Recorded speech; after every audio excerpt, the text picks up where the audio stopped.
Cuando se trata de videojuegos de Warhammer 40.000, creo que todos estamos de acuerdo en que hay algunas cosas que todos esperamos ver. No basta con que tenga el logo de la marca pegado. Tiene que convencernos. En su análisis de Darktide, Bricky hablaba de 4 componentes elementales que todo buen juego de Warhammer 40.000 debía tener. Puede que el criterio fuera algo caprichoso, pero la verdad es que cuando te paras a pensarlo, lo cierto es que todo buen juego de esta franquicia sobresale en esos 4 aspectos para lograr su atmósfera. Sin embargo, daos cuenta de la palabra que hemos empleado aquí: atmósfera, no representación. Los videojuegos del universo de Warhammer 40.000 pueden ser increíblemente absorbentes, pero miradnos a la cara y decidnos que alguno de ellos representa este universo de forma amplia y profunda, que de verdad te hacen sentir que estás en una galaxia en guerra llena de matices y secretos por descubrir. La realidad de lo que nos encontramos en la casi totalidad del catálogo de juegos ambientados en el siniestro futuro es que tienen una interacción muy limitada y una narrativa al nivel de The Order 1886. ¿Os acordáis de esa mierda? Parece mentira que saliese el mismo año que Bloodborne. La cuestión es que hay un motivo por el que los juegos de rol son la elección perfecta para conocer de verdad un universo. Sus mundos amplios, su enorme cantidad de personajes y líneas de diálogo y su extensa historia son el formato ideal para mostrarte los muchos rostros de una galaxia en guerra. Y he aquí que tenemos exactamente eso: Rogue Trader. Bienvenidos a la mejor representación de Warhammer 40.000 en toda la industria de los videojuegos. Un título que deja a la saga de Dawn of War llorando en una esquina, mientras Space Marine se emborracha con whisky de marca blanca en un vano intento de olvidar el abismo que los separa. ¿Y cómo es este juego?, te preguntas. Bueno, así.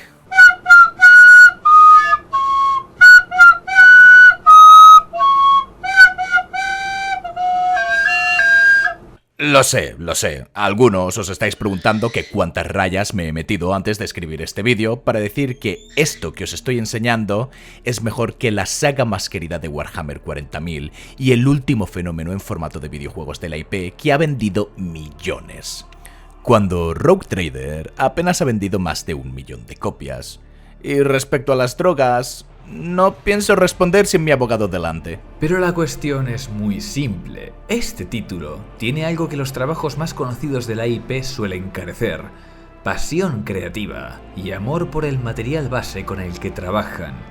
Así pues, permitidnos que levantemos el telón y os guiemos en un viaje a las entrañas de esta obra, donde podremos disfrutar de la brillante luz que reluce en su rostro y horrorizarnos ante los pútridos olores que se esconden bajo su piel.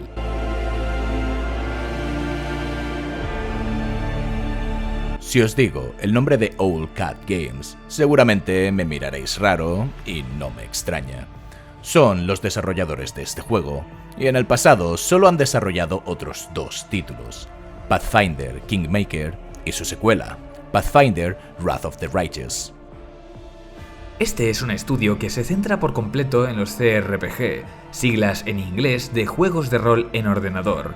Simplemente usando esta terminología, ya sabemos que aquí hay gente que o bien ha estado desde los inicios del género o son amantes del mismo. Seguramente conoceréis Baldur's Gate 3, el cual también es un CRPG, pero también lo son cosas como el primer Fallout o Planescape Torment. ¿Y esto es relevante? Depende. Por lo que he podido encontrar, el estudio apenas tiene experiencia en desarrollar un ambiente futurista, a excepción de algunos miembros que trabajaron en Silent Storm, y como desarrolladora únicamente han trabajado en proyectos que serían más cercanos a lo que podrías esperar de un Baldur's Gate que a un título de Warhammer. No es de extrañar que este juego siga siendo un producto más bien de nicho. Desde luego, la experiencia para desarrollar las mecánicas de un juego de este estilo la tienen.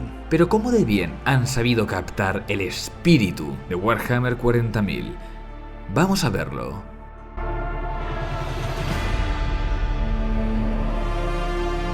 Hay algo que hay que tener muy claro desde el principio. Este es un juego denso, muy denso y lento.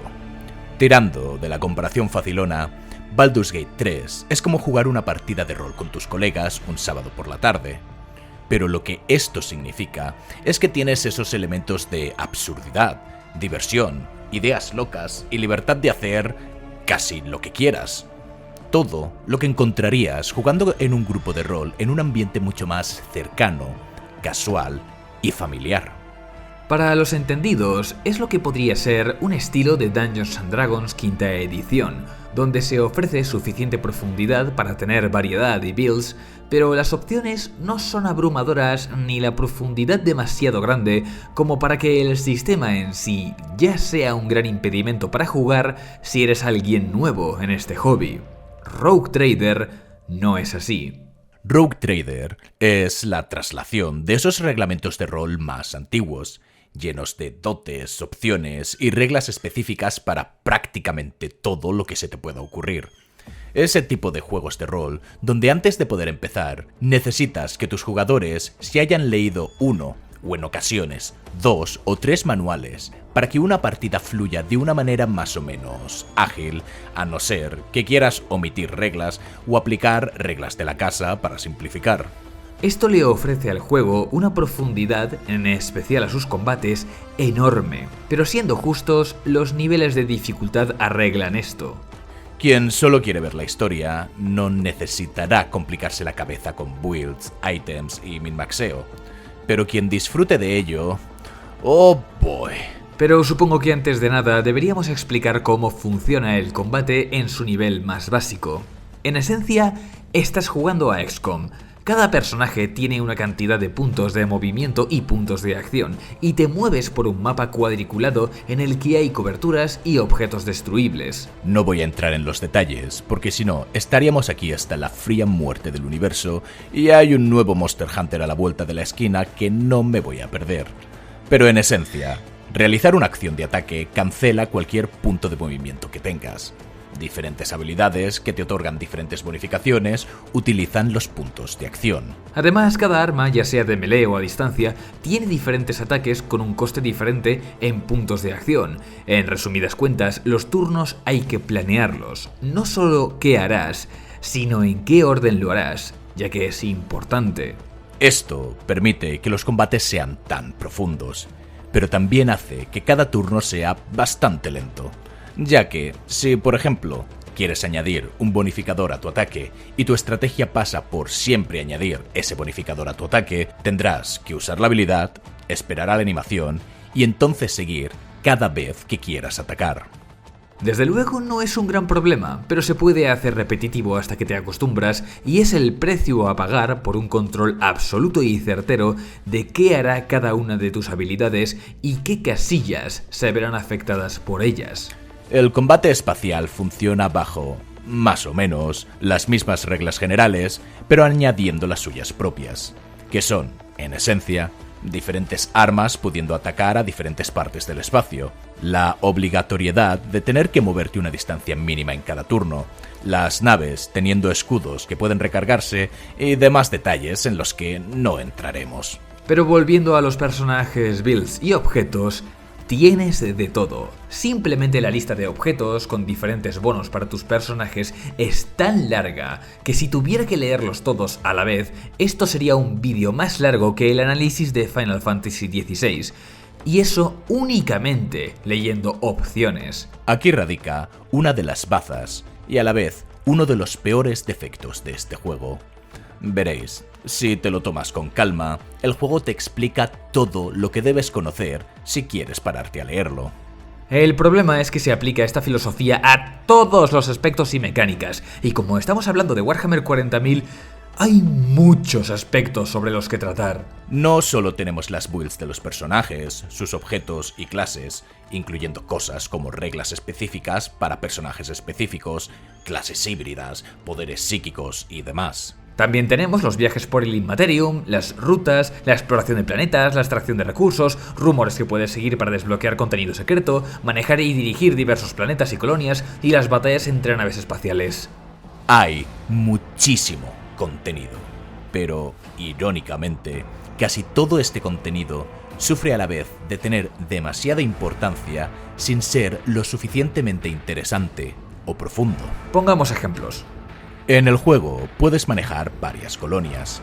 Tú decides qué se hace con esas colonias, y en base a qué decisiones tomas, estas avanzan en una dirección u otra. Para realizar mejoras en las colonias necesitas una o varias de estas tres cosas: recursos, reputación o cumplir condiciones específicas. Los recursos los consigues explorando planetas e instalando extractores en ellos. Esto te incita a querer explorar para tener más recursos, pero los extractores son muy limitados y no queda claro al inicio cómo puedes conseguirlos. Esto a su vez te incita a querer hacer contenido secundario en busca de estas máquinas. La reputación se consigue, en esencia, entregando basura que no paras de encontrar a las facciones. Entregando estos objetos subes de reputación. A más reputación, más objetos que te venderán ellos, y algunas mejoras necesitan un mínimo de reputación. Y por último, los requisitos suelen ser simplemente tener algo en específico construido en otra de tus colonias. A primera vista, este parece un buen sistema, incita a explorar otros aspectos del juego y no vive en un vacío. Pero en realidad, es que lo hace. A excepción del early game, a poco que explores y hagas, los recursos te salen por las orejas. Subir la reputación, con ciertas excepciones, se siente casi como una papelera donde tirar basura que el juego no deja de darte y que además no puedes usar de ningún otro modo, con alguna súper limitada excepción en la que tener X recurso te abre alguna opción de diálogo. Más que un proceso activo, en el que sí, aún tienes que elegir en qué facciones quieres centrarte, se queda como relleno en el que solo en contadas ocasiones la reputación sube a través de las acciones directas de tu personaje. Encima de todo, muchas de las recompensas que obtendrás podrán ser un objeto increíble si justamente coincide con los personajes que quieres llevar y las builds que has hecho, o simplemente será basura que añadir a tu gigantesco inventario y que jamás tocarás ni con un palo. Es todo muy circunstancial. El problema subyacente es uno que traspasa todas las capas de este juego: el ritmo. Todo este proceso que os hemos descrito no es malo per se, si bien podría decir que al final todo esto no es más que navegar menús y hacer clic en una opción u otra sobre una imagen estática. Esa no sería una crítica real ni justa, pues es algo común en este tipo de juegos. Cuando hablamos de ritmo, estoy hablando de que el juego no deja de interrumpir constantemente a cada cosa que haces. Para llevar a cabo todo este proceso que hemos descrito, primero debes moverte por el mapa. El tiempo en el juego se mide mediante saltos entre sistemas. Cada vez que realizas un salto tienes la posibilidad de que algo salga mal y ocurra un evento. Y estos eventos se vuelven muy cansinos muy rápidamente. Es cierto que hay un recurso que te permite asegurar estos viajes, pero tener suficientes puntos para hacer casi cada salto seguro es algo que depende de unas opciones concretas de diálogo y tomar unas rutas concretas en ciertas misiones secundarias. Así que fácilmente puedes no tener este recurso ampliamente disponible. Además de eso, con cada salto todo avanza y de un momento a otro puedes tener 4 cinemáticas saltando con diferentes eventos de personajes queriendo hablar en privado, avisos de colonias y demás, así todo a la vez, uno detrás de otro con sus respectivas pantallas de carga cada uno. O puede no ocurrir nada y simplemente tardas un buen rato en moverte a donde sea si cuentas con esos recursos. Pero si no, prepárate para el equivalente a que el juego no te suelte el brazo mientras tú le gritas «Señora, que si quiere bolsa». Al final, lo que estoy intentando decir es que el juego está lleno de detalles, sistemas y mecánicas, y prácticamente todos comparten un patrón.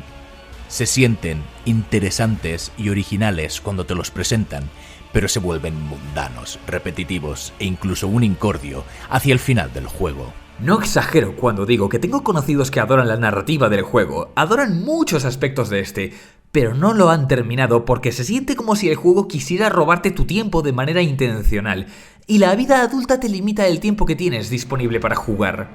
La primera vez que los demonios invaden tu nave es curioso y hasta divertido. La número 25, que tienes que parar para hacer un combate que ni siquiera es realmente un desafío, porque tú y tu grupo de personajes matáis demonios de tal manera que harían que el Khal Drogo en persona quisiera hacerte una estatua, se siente más bien una pérdida de tiempo. El combate espacial es otro buen ejemplo. Empecé el juego amando estos combates. Acabé el juego harto de ellos. Los que son buenos son brutales, increíbles. Pero es muy fácil que caigan en una de dos categorías. Los ¿en serio me paras por esto? Cuando te ponen 3 o 4 naves de nivel bajo que simplemente te detienen y están ahí para farmear experiencia y recursos. Y las grandes batallas donde hay tantas naves que desde que realizas tu acción hasta que te vuelve a tocar pueden pasar minutos enteros de simplemente ver naves moviéndose lentamente, una a una, en una lista de turnos que parece no terminar nunca. ¡Es como el juego de mesa de verdad! Cuando estos combates son obligatorios, o incluso mejor, cuando son un desafío interesante, su esencia de boss espacial se diluye en el momento en que tienes que volver a empezar si mueres, y simplemente intentar tácticas diferentes te lleva tantísimo tiempo por el ritmo extremadamente lento que lleva. Vale, vamos a tener que frenar un poco. Sabemos que hasta ahora no hemos hecho otra cosa que quejarnos como perras, justo después de decir que este juego es el mejor de esta IP. Tal vez las acusaciones de droga tenían cierto fundamento después de todo, pero simplemente quería quitarme mis mayores quejas con el juego primero. Así que, antes de movernos a otros puntos, vamos a hablar de algo bueno: los bosses. Todos los bosses importantes de este juego son brutales. Todos tienen una mecánica única que es suficientemente intuitiva como para comprenderla fácilmente, pero que a la vez dejan mucho margen de maniobra para que tengas muchísima libertad a la hora de afrontarlos, dependiendo de tu grupo y de tu build. Y en los niveles más altos de dificultad, más te vale ser un maestro de este juego y tener builds punteras. Porque si no, prepara la boca, porque te van a hacer su putita sin ningún tipo de problema. Tienen ese punto donde no importa qué tipo de jugador seas, lo vas a encontrar. Desde simples puzzles que mantienen el combate interesante aún en dificultades bajas, a desafíos con todas las letras de la palabra, donde cada turno y cada acción cuenta. Algo que se agradece muchísimo es también que cada personaje de tu grupo aporta sus estadísticas para realizar los diferentes chequeos de habilidades. Baldur's Gate, no necesitas que tu personaje tenga una habilidad alta de lógica si alguien de tu grupo lo hace. Simplemente se utilizará la habilidad más alta, sea cual sea, aunque las interacciones las haga tu personaje principal. Esto se aplica incluso en las tiradas pasivas durante los diálogos. Esto te incita no solo a pensar en tu grupo dentro del combate, pero también fuera de él. No quieres perderte algo simplemente porque no puedes superar un chequeo, y no es raro encontrar a gente utilizando personajes únicamente por las habilidades que tienen subidas, como si fuesen un esclavo de MO en las primeras generaciones de Pokémon. Al final, esto lo que consigue es que la build que decides usar con tu personaje no sea un limitante inmediato en toda la caterva de opciones de diálogo que dependen de superar un chequeo para poder realizarlas, lo cual es muy de agradecer. Y las builds. Si hay algo positivo en tener tantos objetos y tanta profundidad en tu sistema de creación y evolución de personaje, es que puedes hacer burradas, y cuando salen bien, son increíblemente satisfactorias de realizar. Desde terminar combates en tu primer turno gracias a combinaciones de objetos y clases que otorgan turnos y acciones extra a tus compañeros, a combos que pueden hacer varios miles de puntos de daño en un solo turno. Este juego puede ser la delicia de aquellos que saben manejarse entre las enredaderas de sus sistemas. Pero ¿sabéis lo más delicioso de este juego? La manera que tiene de mostrar su universo.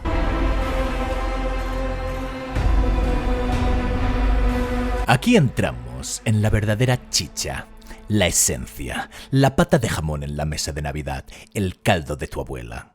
Entramos en la joya de la corona. Algo común en esta, nuestra querida IP, es que, al menos algunas veces, se consigue más o menos una representación digna del Imperium, con su estilo pseudogótico renacentista decadente mezclado con un futurismo ciberpunkiano venido a menos. Y aquí estamos ignorando deliberadamente el porno de Walter. pero rara vez todo este rollo estético se traslada a cualquier cosa que no sean humanos cuando hablamos de la literatura, de animaciones, de series o de videojuegos. No es el caso con Rogue Trader. Hay una razón por la que este juego se llama Rogue Trader, y es bastante simple. Es un manual de rol. Y hay una razón por la que elegir a un comerciante independiente sobre otros reglamentos como podrían ser Dark Heresy, Wrath and Glory y demás. Y es la libertad de elección.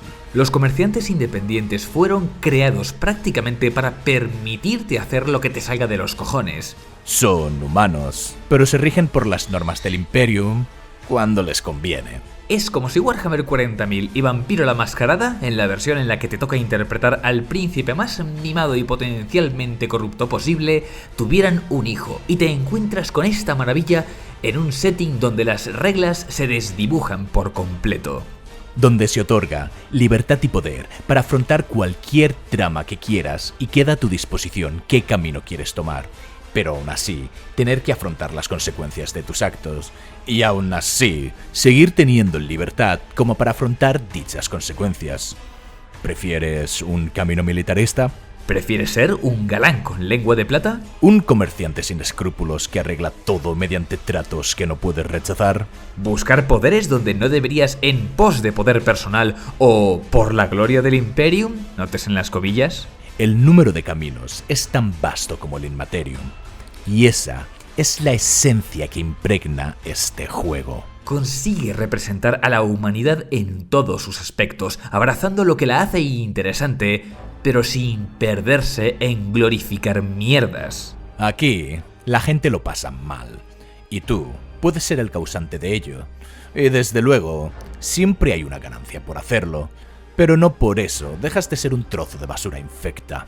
El juego deja clara una cosa desde un principio. No eres un convicto escapado de la cárcel en su camino hasta la cima. Eres un privilegiado en su camino por ser aún más privilegiado. Y la ética es solo una sugerencia. Es brutal la manera que el juego tiene de mostrar que la sociedad imperial es extremadamente clasista y que la empatía es un signo de debilidad. Especialmente la empatía por quienes están por debajo de ti. O aún peor, trabajan y viven por y para ti. ¿Y sabéis lo mejor? Que el juego no es hipócrita. Si vives en una sociedad que no juzga a sus élites por ser unos tiranos despreciables, tampoco te va a juzgar a ti por ello. En todo caso, te juzgará por ser un tirano despreciable e incompetente. Tienes un personaje cuya función es literalmente decirle hablar. Diles a estos plebeyos que no tienen derecho a respirar el mismo aire que yo. Y seguidamente mandarlo a presentar tus respetos a punta de motosierra. Y no es una exageración. Desde el inicio del juego se te lanza a una posición de poder absoluto. Y no hablo de cómo de fuerte tu personaje o grupo es en combate. Hablo de poder político, civil o militar y hasta religioso, dependiendo del caso.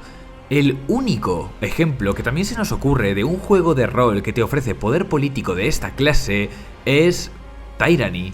Eres, en esencia, un elegido de Dios en lo que respecta al resto de humanos.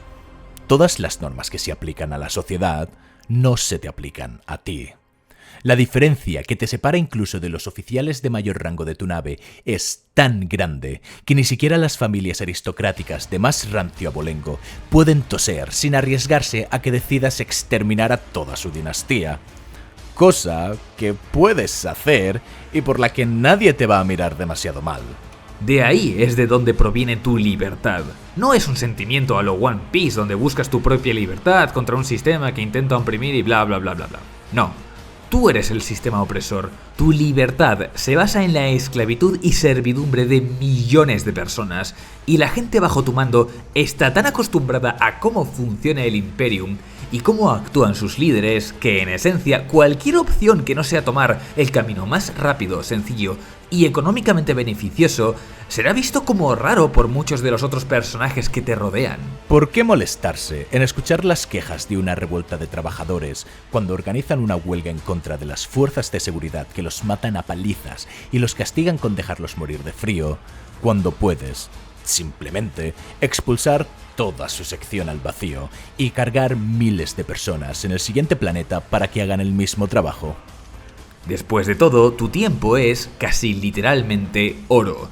Y esa visión hipereconómica del uso de vidas ni siquiera es una que sea eficaz, o peor aún, que importe en el gran esquema de las cosas. Tu fortuna ni siquiera se inmuta si decides ser buena onda y darle a miles de personas comida, ropa, armas y refugio. Cuando decimos que tu poder es casi absoluto, es porque hay muy pocas cosas dentro del sistema del que formas parte que se te puedan oponer directamente. Aquí hay tramas para todos los gustos. Todas las opciones que hemos mencionado antes, las tienes, todas y más, que nos hemos dejado en el tintero. No quisiera entrar en grandes spoilers, pero dejadnos ilustrar unos cuantos ejemplos del buen trabajo que hace este juego. Comorragh es sin lugar a duda mi parte favorita del juego. Los Eldars oscuros pecan de ser un poco demasiado edgelords cuando se les representa, pero su sociedad sigue siendo increíblemente interesante en cuanto a intrigas políticas se refiere. La sección de Comorragh es simplemente la mejor representación de esta raza que jamás hemos tenido en ningún producto audiovisual de esta IP.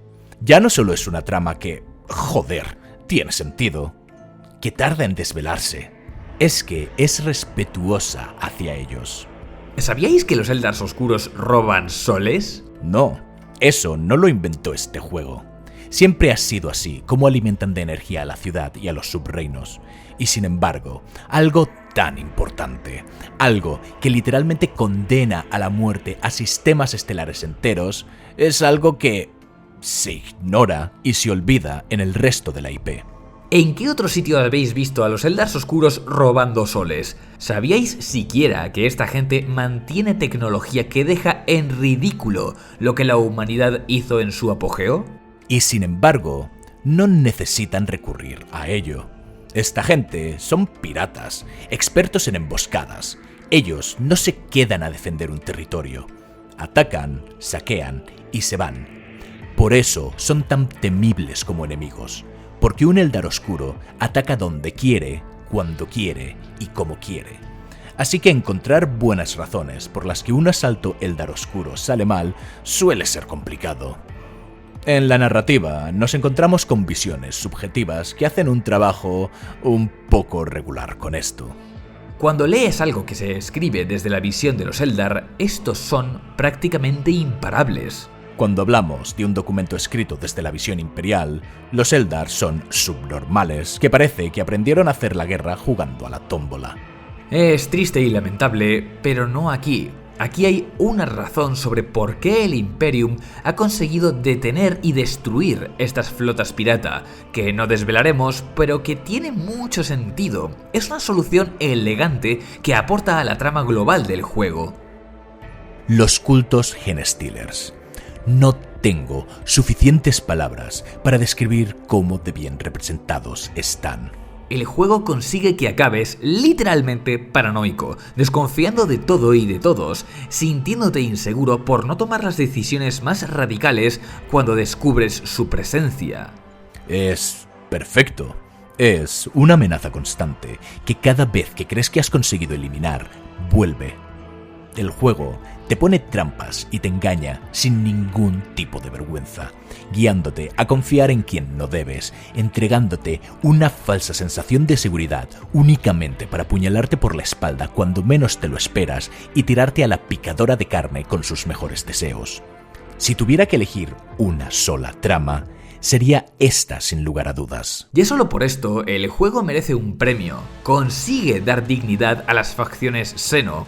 A ver si Games Workshop aprende. Hey, ¿cómo estás, Ibrahim? ¿Todo bien? Los personajes son variados y no me tiembla el pulso al decir que son mejores, todos ellos, que por ejemplo los personajes de Baldur's Gate 3.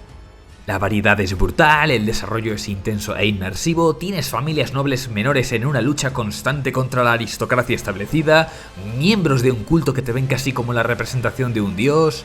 Eldars y Eldars oscuros que te adentran en las formas de sus respectivas razas y sus costumbres si te ganas su confianza. Mutantes nobles que están completamente desconectados de la realidad. Psíquicos que caminan al borde de la herejía. tecnosacerdotes que representan las incoherencias del Omnisaya a la perfección, gitanas espaciales con lengua de plata, agentes inquisitoriales que nunca sabes si te están jodiendo por la espalda o no, hermanas de batalla que te incitan a caminar por los caminos del fanatismo más extremo. Cada personaje te ofrece horas de contenido especial por y para ellos, misiones, conversaciones, bifurcaciones. Y lo mejor de todo, prácticamente todo tiene consecuencias. No solo con tus compañeros, sino con las decisiones que tomas durante toda la trama. El juego deja pasar suficiente tiempo como para que parezca que esta quest en cierta estación espacial ya terminó y puedes olvidarte, para volver con unos bombones bajo el brazo o una escopeta, eso depende de ti, y darte los buenos días. Tristemente, no todo es perfecto y hay algunos problemas, aunque estos problemas son más bien técnicos casi siempre. El primero es la falta de doblaje. Prácticamente nada está doblado ni siquiera al inglés, y esto tiene su parte negativa y positiva. La parte buena es que permite tener conversaciones muy largas y profundas al no tener que limitar tu escritura a un presupuesto de doblaje. La libertad creativa simplemente no tiene límite, y eso da lugar a conversaciones muy largas e interesantes donde puedes entender a los personajes casi a la perfección. La parte negativa es que, primero, todo se vuelve más lento al tener que leer tú. El ritmo depende de tu ritmo de lectura, además de provocar muchísimo cansancio mental tras jugar un par de horas por la cantidad absurda de texto que puedes llegar a leer sin parar. La segunda es que al final, una buena actuación de voz, por norma general, hace más memorable a un personaje que un buen desarrollo frente al gran público. Una vez más, ahí tenemos Baldur's Gate. No me entendáis mal, no digo que los personajes de Baldur's Gate sean malos, pero algo que no se puede negar es que son arquetipos de rol andantes. Sus historias son interesantes, pero simples y predecibles. Esa es la intención, ser sencillos de entender, que sea fácil empatizar con ellos, lo que los convierte en una representación estupenda. Alcanzan un punto medio entre simpleza, complejidad y atractivo con mantener los costes de producción a un nivel razonable. Porque lo que hace destacar a estos personajes no es su historia, son sus actores de voz. Ellos le dan la chispa de vida que se queda con nosotros. Lo segundo es que el juego hace lo que puede porque alguien que jamás ha jugado a Warhammer 40.000 pueda entender qué cojones está pasando, lo cual lleva, digamos, exageraciones sobre algunos de los detalles más sutiles de ciertas facciones. Usaré a Pascal como ejemplo. La doctrina del Omnisaya es una llena de contradicciones. La principal es la búsqueda del conocimiento y la comprensión como algo que te acerca a su Dios, pero a su vez pesa sobre ella una estricta limitación sobre qué conocimientos se pueden investigar y cuáles no. La línea que separa estas dos fronteras es difusa muchas veces y depende de cada siervo de Marte. Pascal, sin embargo, a veces parece saltar entre el más extremo puritanismo religioso y la herejía de una línea de diálogo a la otra. Y si bien no considero esto un fallo, es simplemente una exageración de temas que requieren cierta sutileza en pos de que un público no familiarizado con la IP pueda entender mejor las características de las facciones. Esto es algo que afecta a más que Pascal y el Mechanicus, aunque tampoco es un gran fallo. Por norma general, más allá de este tipo de exageraciones que tienden a ocurrir en la primera mitad del juego, la narrativa hace un papel decente en encauzar hacia la sutileza cuando es necesario. El ritmo de la trama también puede ser un problema a veces. Veréis, por norma general, no importa cómo de oscura o jodida sea una trama, esta necesita respirar. Los momentos de tensión se diluyen si todo es tenso. Los momentos violentos no significan nada si todo es violento, y así pasa con todo.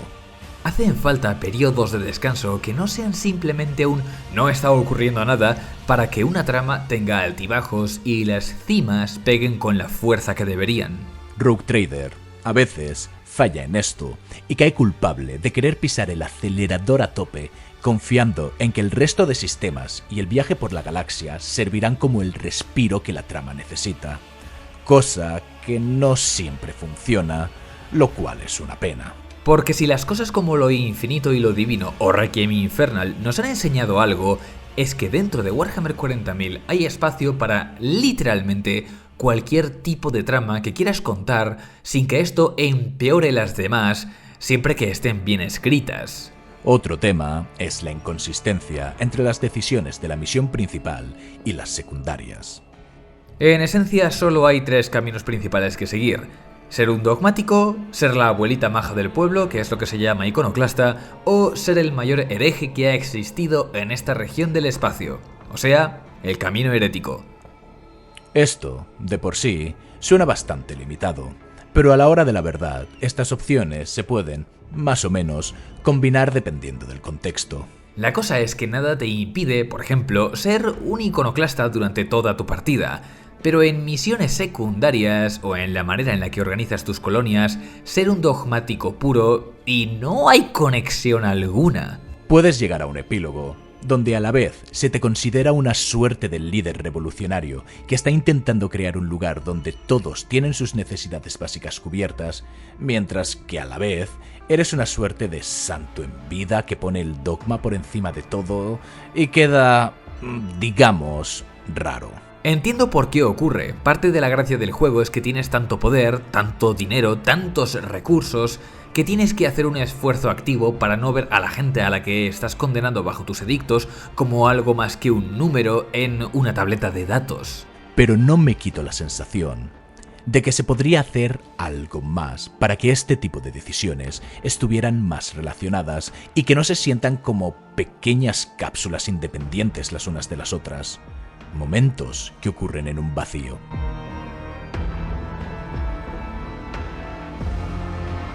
Rogue Trader es una pequeña maravilla, pero es complicada. Es un juego que puede ser cruel y que necesita tiempo para poder abrirse poco a poco y disfrutarse.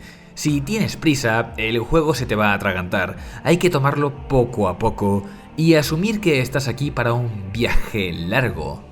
A veces es tosco. Le encanta meterse en medio e interrumpir, y la cantidad de pantallas de carga se hace ridícula. Pero sin embargo, este juego es una carta de amor.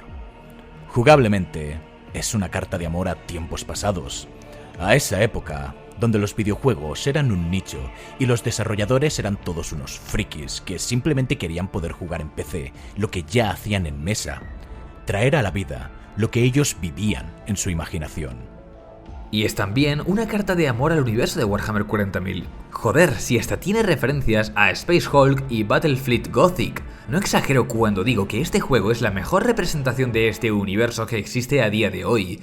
Y me apena que no haya más razas como los Tau o los orcos para ver qué habrían hecho con ellas. No es una romantización de los marines. No es una glorificación del Imperium. No abraza simplemente lo impresionante que puede ser un combate o se limita a usar sus iconos para hacer un inserte juego genérico con la estética de Warhammer para vender. Es una representación del universo en su forma más pura, brutal y oscura. Además, su DLC es otra maravilla. Ni siquiera lo he mencionado porque este juego utiliza los DLCs de la mejor manera que el género puede. No simplemente añadiendo un personaje o algo extra en algún punto de la campaña. No. El DLC añade cosas, historias, misiones y contenido a través de toda la campaña y el juego. Y sinceramente, se siente como si siempre hubiese sido parte de él. Pequeña nota de editor. Mientras editaba este vídeo, me he cruzado con ciertas alegaciones que creo que es mi deber compartir. Al parecer, es muy probable que los creadores de este juego sean un poco racistas, en especial con ucranianos. Algo que no había mencionado porque pensaba que no sería importante, es que se trata de un estudio ruso. Así que, si estáis puestos en el tema, comprenderéis las implicaciones que me estoy refiriendo. La información es un poco difícil de contrastar, ya que presumiblemente también se les acusa de ciertas relaciones con oligarcas rusos y de usar el estudio para saltarse bloqueos económicos. No puedo confirmar o desmentir nada de esto, pero es posible que estemos ante otro caso como Wukong y que los devs sean, en esencia, un poco gilipollas, por decirlo de la manera más suave. Haced con esta información lo que creáis conveniente. Si os gusta Warhammer 40.000, dadle una oportunidad a este juego. Si os gustan los RPGs vieja escuela, dadle una oportunidad a este juego. Tal vez no es perfecto, pero es lo mejor que tenemos. Y ya está. Se ha terminado el vídeo. Voy a daros la brasa un par de minutos más, pero podéis cerrar aquí si no estáis interesados. Este tipo de vídeos llevan mucho tiempo entre completar el juego, investigar al estudio y sus desarrolladores, escribir, editar y todo el tema. Así que considera suscribirte al canal si te ha gustado el vídeo, es una gran ayuda. Y hablando de ayudas, no puedo sino agradecer, como siempre, a nuestros queridos Patreons, sin los que este tipo de vídeos simplemente no existirían. Si queréis apoyarnos, tenéis el link en la descripción. Digamos que YouTube no es feliz con que subamos solo 1 o 2 vídeos al mes. En Patreon ponemos contenido del estilo detrás de las cámaras, donde podéis ver cómo escribimos estos guiones. También conversaciones a estilo podcast, donde debatimos cuando nos ponemos a investigar antes de escribir. Y dentro de poco empezaremos a postear vídeos ahí, donde explicaremos cuál fue el proceso creativo de vídeos que ya hemos publicados, para los que queréis saber qué dejamos fuera del guión y por qué. Además, recordaros que siempre juego este tipo de directos en mi canal de Twitch y que sois más que bienvenidos de pasaros si queréis. Muchas gracias por vernos y nos vemos en el siguiente vídeo. Y con esto, el triunvirato se despide. Adiós.